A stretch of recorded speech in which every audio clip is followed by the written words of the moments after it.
Boxing updates inanunsyo ng WBA sa kanilang website na inatasan nila ang welterweight champion na si Rolando Romero na depensa ng kanyang titulo laban sa number 1 challenger na si Shakram Giyasov.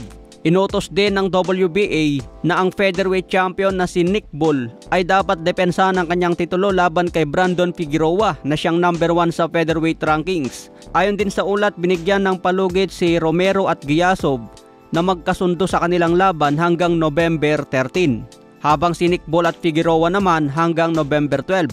Kapag hindi nagkasundo ang magkabilang panig bago ang nakatakdang petsa, ang mga laban nila ay dadalhin na sa force bid. Pero may kasama sa ulat mga boss na dapat basahin. Sabi dito, malaki ang posibilidad na hihilingin kay Shakram Giyasov mula Uzbekistan na muling tumabi muna upang payagan si Rolando Romero na harapin si Manny Pacquiao dahil mas malaking halaga ang kikita niya sa laban na iyon kumpara sa laban kay Giyasov.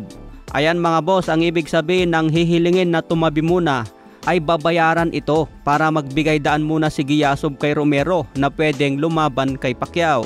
Ayon din sa isang reliable source natin, nag-utos lang daw itong WBA para maging formal ito, para hilingin kay Giyasov na tumabi ka muna.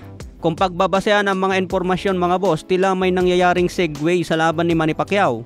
Katulad sa magiging laban niya sana noon kay Mikey Garcia at biglang napunta kay Errol Spence.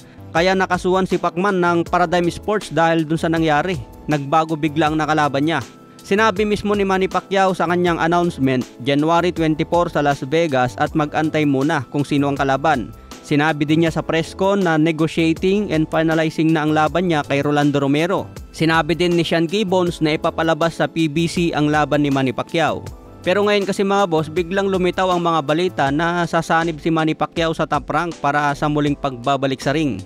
At lumabas din ang balita tungkol sa posibleng laban niya umano kay Vasily Lomachenko under ng Top Rank. Pero ayon sa source natin, tila hindi pa raw alam ni Bob Arum ang tungkol sa pagbabalik ni Pacman sa Top Rank. Siguro may ibang kausap si Pacman sa Top Rank at hindi si Bob Arum. Pwedeng mangyari yun mga boss. Kaya sa ngayon si Romero pa rin ang numero 1 na kalaban ni Manny Pacquiao. Dahil sa PBC ipalabas ang laban at co-main event niya si Turman versus Pondora. Yan ang masasabi kong malinaw na balita sa ngayon mga boss. Medyo pampagulo lang kasi yung balitang si Manny Pacquiao nasa Top Rank at posibleng kalaban si Vasily Lomachenko.